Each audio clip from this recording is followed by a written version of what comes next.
Hello everyone, welcome to civil service classes. I am Astha Kashyap. मैं आज आपके लिए पॉलिटी का न्यू चैप्टर लाई हूँ, केंद्रीय मंत्रिपरिषद, मंत्रिमंडल। तो हमारी केंद्रीय मंत्रिपरिषद में इस ग्रुप में कौन कौन जाता है? तो नंबर 1 पर हमारे आ जाते हैं पीएम, कैबिनेट मंत्री, राज्य मंत्री, उप मंत्री। तो ये सब के सब हमारे केंद्रीय मंत्रिपरिषद में आ जाते हैं। आपको पता है कि कार्यपालिका के जो हेड हैं, नंबर 1 पर हेड किसे बोला गया है? राष्ट्रपति को, प्रेसिडेंट को। ठीक है, प्रेसिडेंट को बोला गया है। और जो वास्तविक के हेड हैं वो कौन है? हमारे पीएम है, यानी कि प्रधानमंत्री हैं।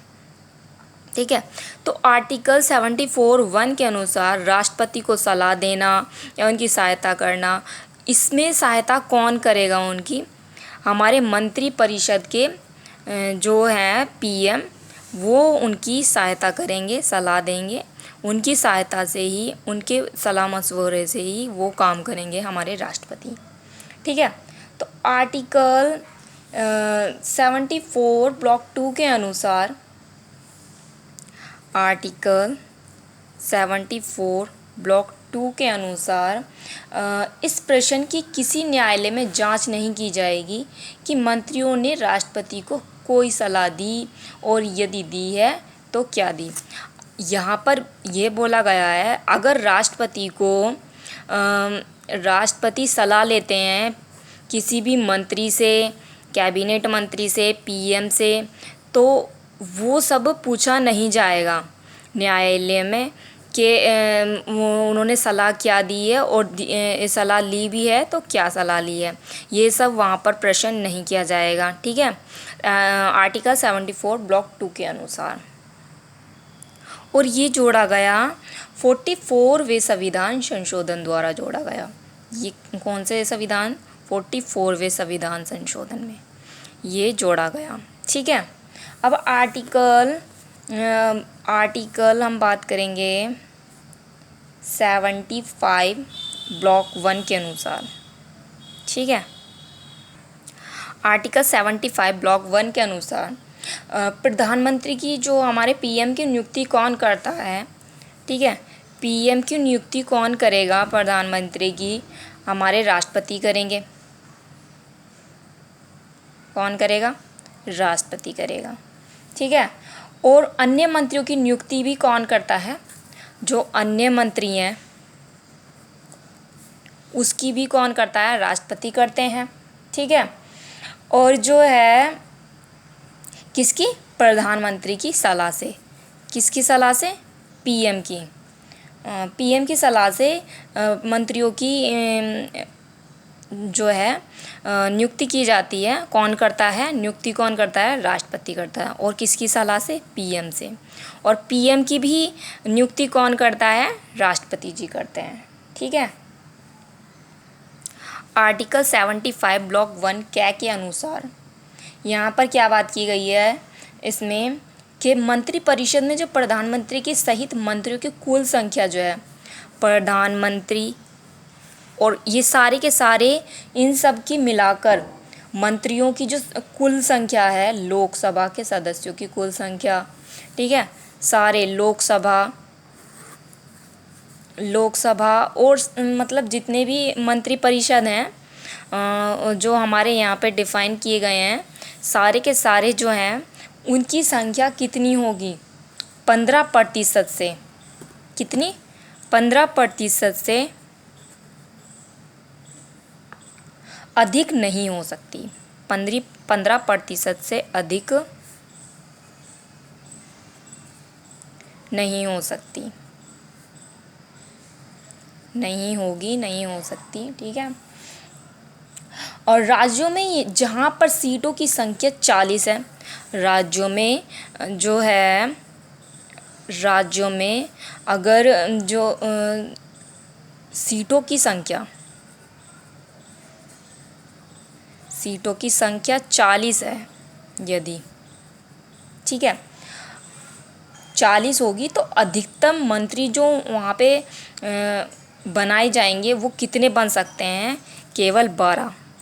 जो अगर राज्यों में सीटों की संख्या 40 है तो हमारे 12 मंत्री ही बनाए जा सकते हैं, केवल 12 मंत्री ही बनाए जा सकते हैं।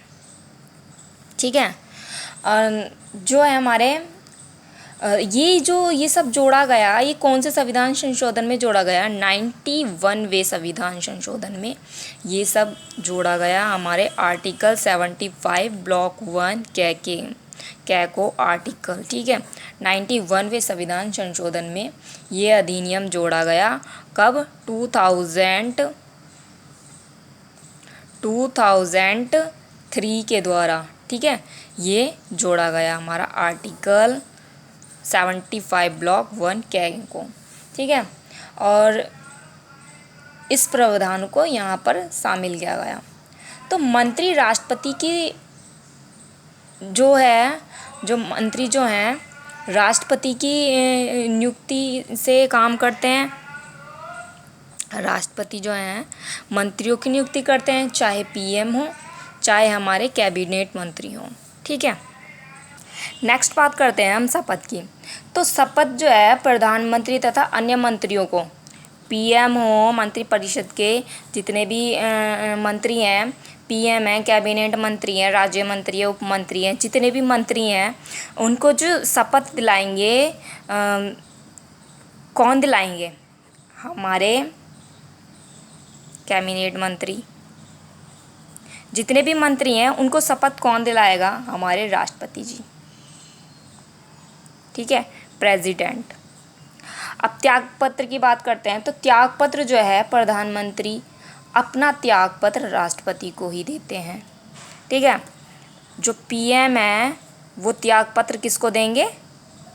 राष्ट्रपति को। और राष्ट्रपति भी किसको देते हैं? राष्ट्रपति भी त्यागपत्र किसको देते हैं? उपराष्ट्रपति को देते हैं।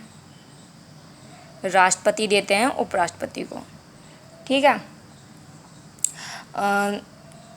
नेक्स्ट बात करते हैं हम इसकी योग्यता की। तो योग्यता में क्या आ जाता है? ये या तो लोकसभा का सदस्य हो, ठीक है, या फिर राज्यसभा का सदस्य हो। इसमें ये नहीं है कि ये राज्यसभा का ही सदस्य होना चाहिए या फिर लोकसभा का सदस्य होना चाहिए। या तो ये लोकसभा का सदस्य हो या राज्यसभा का सदस्य हो, किसी भी एक का सदस्य होना चाहिए ये, ठीक है। और जैसे कि 6 माह के अंदर यहाँ पे जो है, जैसे कि वहाँ पर लोकसभा और राज्यसभा के सदस्य होने चाहिए, किसी भी एक के सदस्य होने चाहिए। इसकी योग्यता ये है, अगर यहाँ पर चुनाव लड़े जा रहे हैं मंत्रिपरिषद के, ठीक है, तो जैसे लोकसभा के लड़े जा रहे हैं, ठीक है, और वो हार जाता है, अगर वो मतलब जो लड़ रहा है और वो हार जाता है और वो इस काबिल है कि वो इस काम को कर सकता है, तो उसको 6 माह के लिए वहाँ पर रखा जाएगा और 6 माह के अंदर उसे वो काम करके दिखाना पड़ेगा। उस काबिल मंत्री बनने के काबिल दिखाना पड़ेगा, बेटर काम करके दिखाना पड़ेगा। अगर वो काम अच्छा करता है तो मंत्री बन सकता है, अगर नहीं करता तो उसे वहाँ से हटाया जाएगा, ठीक है। तो नेक्स्ट बात करते हैं हम उसके उत्तरदायित्व की। तो यहाँ लोकसभा में एक बात और है, लोकसभा में जो है, लोकसभा में उसने बेटर काम करके नहीं दिखाया तो उसे मंत्री बनने की से त्यागपत्र देना पड़ेगा। नेक्स्ट हम बात करते हैं उत्तरदायित्व की। इसका उत्तरदायित्व क्या है? तो इसका उत्तरदायित्व है लोकसभा सामूहिक रूप से। इसका मतलब है लोकसभा जो है, इसके जो लोकसभा के जो चुनाव होते हैं वो जनता द्वारा होते हैं, ठीक है, जनता द्वारा होते हैं। और जब जनता द्वारा होएगा तो सामूहिक रूप से होता है। तो इसका उत्तरदायित्व क्या है? लोकसभा के प्रति। पूरा जो है उत्तरदायित्व लोकसभा के प्रति रहता है। ठीक है, यहाँ पे हम बात करते हैं मंत्रिपरिषद जो है इनके हम वर्ग बताते हैं, कैबिनेट मंत्री, राज्य मंत्री और उप मंत्री के। जैसे कैबिनेट मंत्री के जो वर्ग हैं, जैसे रक्षा मंत्रालय, गृह मंत्रालय, विदेश, ठीक है, वित्त, रेल, ये सब यहाँ पर आ जाते हैं, ये सब वर्ग इनके रहते हैं। ठीक है,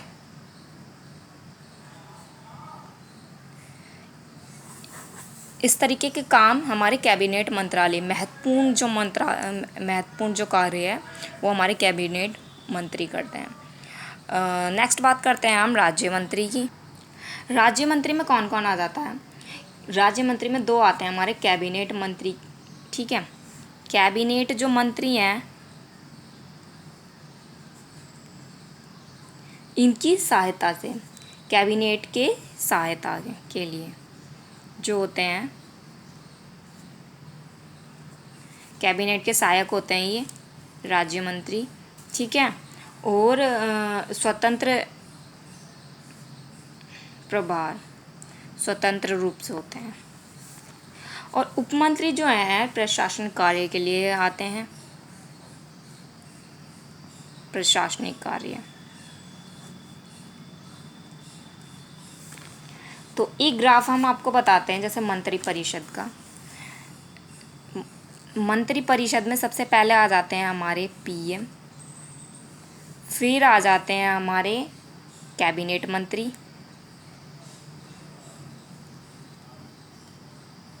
ठीक है, इसके बाद आ जाते हैं हमारे राज्य मंत्री, जिस तरीके से आपको बताया था हमने। फिर कौन आता है? उपमंत्री, लास्ट में आते हैं हमारे उपमंत्री। इस तरीके से इसका ग्राफ है, तो इसे आसानी से याद कर लीजिए। तो जो इसमें एक बात इम्पोर्टेंट है, अगर ये ग्रुप की तरह होते हैं, ये जो हमारा मंत्रिपरिषद है ग्रुप की तरह होता है, और जो मंत्रिमंडल है, मंत्रिमंडल में कौन कौन आ जाता है? मंत्रिमंडल में हमारे पीएम होते हैं और कैबिनेट मंत्री होते हैं। बस ये दोनों ही होते हैं हमारे मंत्रिमंडल में। मंत्रिमंडल में, और ये मंत्रिपरिषद।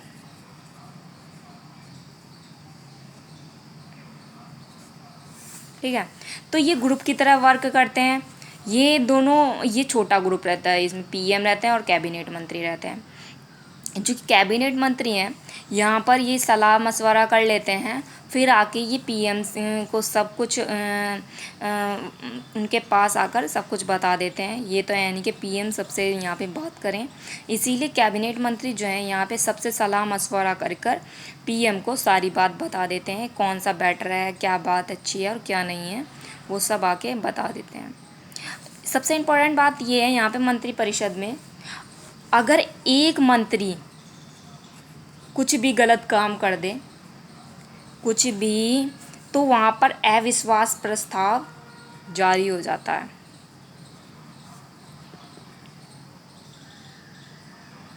कैसे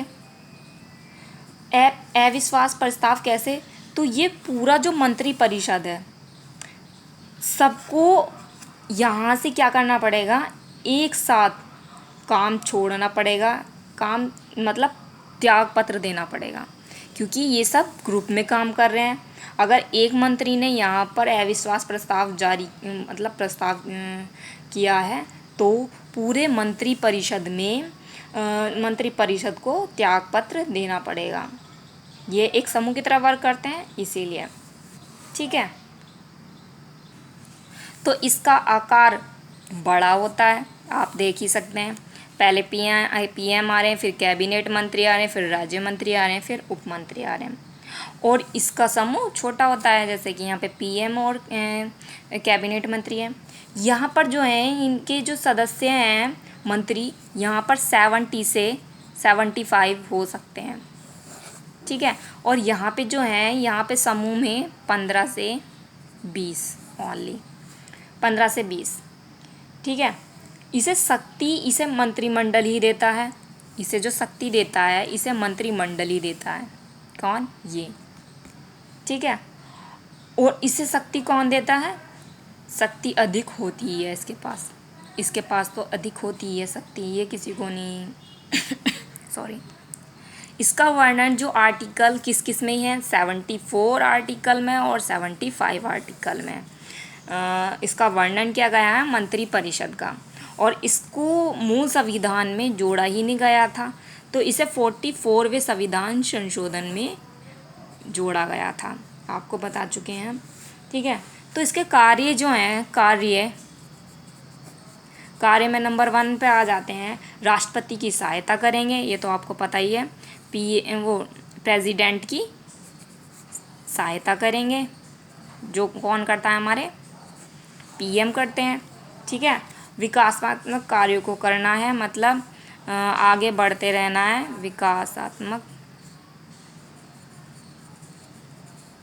कार्यों को करना है।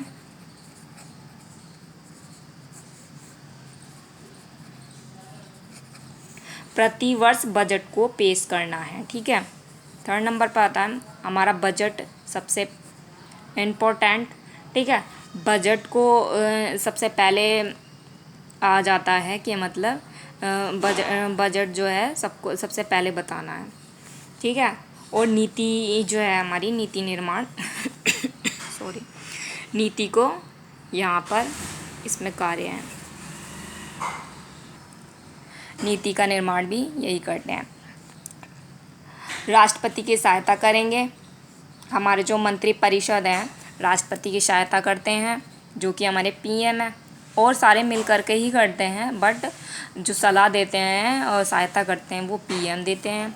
विकासात्मक कार्यों को करना है, बजट को पेश करना है, नीति वगैरह, ये सब हमारे ये कार्यों में आ जाते हैं मंत्रिमंडल में। Okay, thank you everyone, watch my video. अगर मेरी वीडियो अच्छी लगे please like, subscribe and share कीजिए। Thank you.